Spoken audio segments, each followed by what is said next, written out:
अखंड विद्यानंद जी महाराज की जय। सतगुरु मौनी बाबा भगवान की जय। श्योहम श्योहम श्योहम। गुरुदेव की आगे की लीला सुने, बहुत ही रोचक लीला है।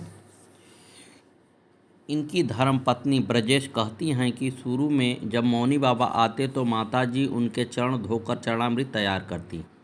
वह सारे घर में छिड़का जाता था और सब लोग ग्रहण करते थे। एक बार माताजी ने बहू ब्रजेश से चरणामृत तैयार करने को कहा। इन्होंने मौनी बाबा के चरण धोए और चरणामृत घर में छिड़का तथा सबको दिया, परंतु स्वयं ग्रहण नहीं किया। जब अगली दफ़े गुरुजी भगवान आए तो माताजी ने इन्हें फिर चरणामृत तैयार करने का आदेश दिया। तब ये गुरुजी के चरण धोने लगी तो मौनी बाबा बोले, अरे चरणामृत बनाई तो, पर विश्वास ना करी। ब्रजेश बहुत शर्माई। तब से ये भी चरणामृत ग्रहण करने लगी। ब्रजेश कहती हैं कि इन्होंने देखा था कि इनकी ननद के यहाँ मौनी बाबा भगवान की चरण पादुका की पूजा होती है। इनका भी बहुत मन हुआ कि इन्हें भी उनकी चरण पादुका प्राप्त हो। एक बार गुरुजी मौनी बाबा इनकी ननद के पुत्र गणेश के यहाँ गाजियाबाद आए हुए थे। ये भी गई दर्शन करने, पर मौनी बाबा से इन्होंने अपने मन की बात नहीं कही। गुरुजी ने इन्हें देखा तो स्वयं ही कहने लगे, अरे ले हो जूते, पूजा करी। गणेश की पत्नी सुधा उनसे बोली, बाबा फिर आप क्या पहनेंगे? मौनी बाबा बोले, अरे ये हमारे लिए दूसरे ले आई, और उन्होंने ब्रजेश को जूते दे दिए। ब्रजेश बड़ी खुशी में भर कर घर ले आई। उन्हें अपने पूजा स्थल पर रखा और मौनी बाबा भगवान के लिए नए जूते लेकर वापस नंदगांव पहुंचकर उन्हें जूता पहनाए। रात में इनके मन में फिर आया, बेटे तो दो हैं, जब अलग अलग हो जाएंगे तो दो जोड़ी चरण पादुका चाहिए रहेंगी। अगले दिन मौनी बाबा इनके घर आए और इनको जो जूते पहन रखे थे वे ही दे दिए। इन्होंने दूसरे जूते लाने को कहा तो वे बोले, अरे हमारी गाड़ी में एक जोड़ी रखी है और प्रमोद से मंगवा कर पहन लिया। इस तरह ब्रजेश की सभी इच्छाएं पूर्ण की। मौनी बाबा प्रधान जी गजाधर बाबा से घर की दीवारों पर मंत्र, दोहे इत्यादि लिखवा देते और सब प्रकार भली भांति जीवन भर भक्त का ध्यान रखते और अभी भी उन्हीं की दया और मेहरबानी से जीवित है। सतगुरुवे नमः, सतगुरुवे नमः। मौनी बाबा के एक भक्त भगवती प्रसाद जो गाजियाबाद में रहते हैं, उन्होंने बताया कि राजनगर में सुषमा के घर मौनी बाबा का कीर्तन हुआ था। ये बाबा की वीडियो बना रहे थे। कुछ देर तो बाबा ने कोई आपत्ति नहीं की, फिर थोड़ी देर बाद उन्होंने इन्हें वीडियो बनाने से मना कर दिया, परंतु ये न माने, छुप कर वीडियो बनाते रहे। बाद में इन्होंने देखा कि जब से उन्होंने मना किया था उस समय से मौनी बाबा की एक भी तस्वीर वीडियो में नहीं आई। वीडियो बराबर बना, सभी दिखाई दे रहे थे, परंतु बीच में से मौनी बाबा नाराज हो गए। गुरुजी वहाँ दिखाई तो दे रहे थे, परंतु वास्तव में वे वहाँ से अन्यत्र जा चुके थे। उनका छाया पुरुष ही यहाँ था, अतः उनका फोटो नहीं आया। चित्सौन गांव के योगेश शर्मा तथा उनके दोनों भाई नरेश व हरिकेश सपरिवार मौनी बाबा भगवान के शरणागत प्रिय भक्त हैं। इनका निवास अब गाजियाबाद में है। योगेश शर्मा पहली बार अपने पिताजी की तेरही के दिन गुरुजी मौनी बाबा से मिले। वे उस समय घुघरावली में रमा पंडित जी के यहाँ निवास कर रहे थे और ये उनके लिए भोजन लेकर गए। मौनी बाबा रामा पंडित जी की पत्नी से बोले, चाय बनावा। फिर गुरुजी और योगेश काफ़ी देर तक वार्तालाप करते रहे। अचानक मौनी बाबा योगेश से बोले, पंडित जी अब जाइए। योगेश को चाय पीने का बहुत शौक था। अदरक कूटने की आवाज़ आ रही थी। ये बोले, गुरुजी चाय पीकर ही चला जाऊंगा। गुरुजी ने कहा, पंडित जी चाय ना पी, चाय दुखदाई हुई। उसी दिन से ये 2 वर्ष तक इन्होंने चाय न पी और इस दौरान खूब स्वस्थ रहे। गुरुदेव मौनी बाबा तो अंतर्यामी थे। उन्हें पता था कि किसी इंसान को क्या नुकसान करता है और क्या फ़ायदा करता है। इस घटना के कुछ ही दिन बाद योगेश एक दिन फिर मौनी बाबा भगवान के दर्शन को गए। इन दिन गुरुदेव रघुवीर मास्टर जी के छत पर मूढ़े पर प्रसन्न मुद्रा में विराजमान थे। भक्तगण उनके चरणों में बैठे उनके मुख कमल को निहारते हुए वार्तालाप कर रहे थे। वे ऐसे शोभायमान थे जैसे तारों से घिरे हुए पूर्ण चंद्रमा आकाश में सुशोभित होते हैं। योगेश भी गुरु चरणों में जा बैठे। कोई भक्त सभी के लिए चाय ले आया। सबने चाय पीकर गुरु जी ने भी चाय पिया। योगेश ने अपने मन में सोचा कि मेरे लिए तो चाय मना कर दी और खुद तो चाय पी रहे हैं। तुरंत ही गुरु जी मौनी बाबा की आवाज़ आई, सुना पंडित जी, गुरु की होड़ ना करी, गुरु तो सामर्थ्यवान हुई। और फिर उन्होंने योगेश को गुरु गोरखनाथ जी से जुड़े हुए एक कथा बताई। गुरु गोरखनाथ अपने शिष्यों के साथ कहीं जा रहे थे। रास्ते में किसी भक्त ने उन्हें खाने के लिए मछली दी। गोरखनाथ जी ने कुछ मछलियां भोग लगा ली। शिष्यों ने भी गुरु जी के मछली खाते देखा तो उन सब ने मछलियां खा ली। आगे चलने पर एक नदी आई। गुरु गोरखनाथ जी ने अपने मुंह से जिंदा मछलियां निकालकर नदी में प्रवाहित कर दिया और शिष्यों से कहा कि आप भी मछलियां निकालकर नदी में प्रवाहित कर दीजिए। लेकिन शिष्य कहाँ कर पाते ऐसा।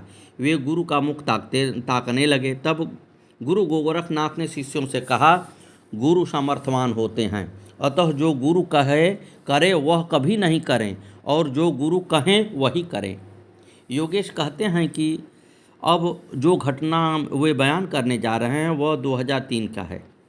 तब ये गुरु जी से जुड़े ही थे।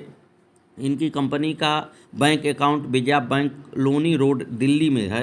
वहाँ एक नए मैनेजर आए, NB राय। वे कर्नाटक के रहने वाले थे और स्वामी विवेकानंद जी के संस्था डिवाइन पार्क बेंगलोर से जुड़े हुए थे। उनके दिल्ली में ही सत्संग होते थे। उन्होंने इन्हें भी एक दो बार बुलाया। वे योगेश से स्वामी विवेकानंद की बात करते और योगेश उनसे अपने गुरुदेव मौनी बाबा की बात करते।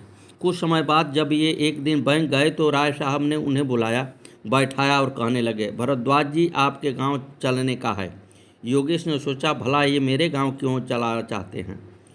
उनको टालने के उद्देश्य से इन्होंने कहा भी कि मेरा गांव तो यहाँ से 100 किलोमीटर दूर है, परंतु फिर भी वे बोले, नहीं नहीं, हमको तो आपके गांव चलने का। तब योगेश ने उनसे पूछा कि आप आखिर गांव क्यों जाना चाहते हैं। उत्तर के रूप में उन्होंने एक प्रश्न पूछा, आपका बाबा साईं बाबा की तरह सिर पर कपड़ा बांधता। योगेश बोले, हाँ बांधते हैं। तब ये खुशी में भर कर बोले, मुझे आपका बाबा बुलाता। रात में हमारे पास आया था। राय साहब ने आज तक न तो मौनी बाबा की कोई तस्वीर देखी थी न उनसे मिले ही थे, परंतु जो हुलिया उन्होंने अपनी टूटी फूटी हिंदी में बयान किया वह गुरुदेव मौनी बाबा से मिलता था। अतः योगेश उन्हें रविवार को सुबह बनवारीपुर रघुवीर मास्टर जी के यहाँ ले गए। वहाँ इन्हें मौनी बाबा भगवान मूढ़े पर विराजमान मिले, जैसे कि इन्हीं लोगों की प्रतीक्षा में बैठे हों। उन्होंने प्रेम पूर्वक इन दोनों के पास बैठाया। राय साहब ने योगेश से कहा, हम बाबा से कुछ पूछने का चाहता। योगेश बोले, आप स्वयं पूछिए। तब मौनी बाबा को उन्होंने बताया कि मेरी घरवाली को कैंसर है और मैं बहुत परेशान हूँ। योगेश कहते हैं कि यह बात उन्हें कभी मुझे को नहीं बताई थी। गुरुजी ने योगेश से पूछा, ये बाबूजी क्या कह रहे हैं। तो योगेश ने कहा, गुरुजी ये कह रहे हैं कि इनकी घरवाली को कैंसर है। मौनी बाबा स्नेहपूर्वक ढासस बजाते हुए कोमल मधुर स्वर में बोले, अरे तो का होई, ठीक हो जाई। फिर राय साहब ने पूछा, क्या कह रहे हैं। योगेश ने बताया कि कह रहे हैं कि ठीक हो जाएगा। तब राय साहब पूछने लगे, कैसे। मौनी बाबा ने कहा, मौड़ी जाके जल पढ़वा ले और भभूति ले ले। भभूति चाट कर जल दोनों वक्त सुबह शाम पी और जल खत्म न करी, कम हो जाए तो और जल मिला ले, कैंसर ठीक हो जाए। मौड़ी जाकर इन लोगों ने जल चढ़ाया और भभूति ली। वहाँ एक घटना और घटी। राय साहब स्वामी विवेकानंद जी के भक्त थे। वे मौड़ी में विवेकानंद जी के स्थान पर काफ़ी देर तक खड़े रहे। उनके सारे शरीर के रोंगटे खड़े हो गए और उन्होंने बताया कि जैसा आनंद यहाँ आया है यह मेरे जीवन में दूसरी बार घटित हुआ है। ऐसा आनंद और कभी नहीं आया। फिर ये लोग दिल्ली वापस आ गए और एक सप्ताह बाद ही राय साहब का स्थानांतरण बंगलोर हो गया।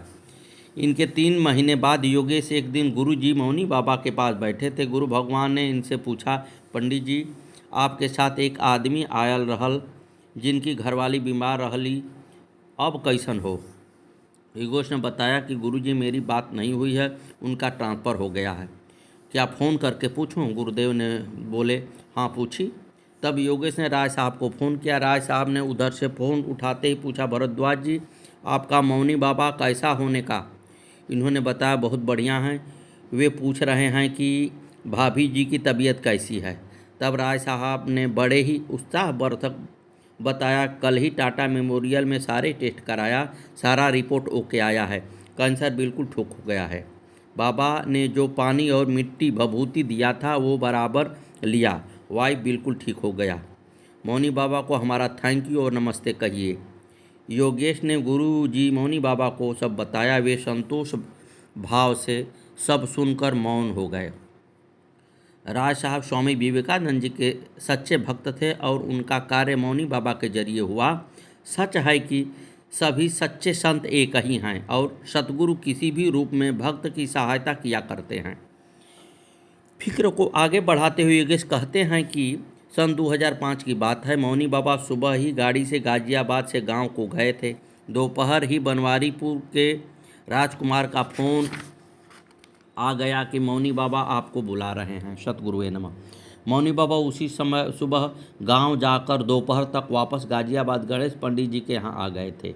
योगेश तुरंत ही चल दिए और गुरु जी के पास पहुँचे और पूछा, गुरु जी क्या आदेश है।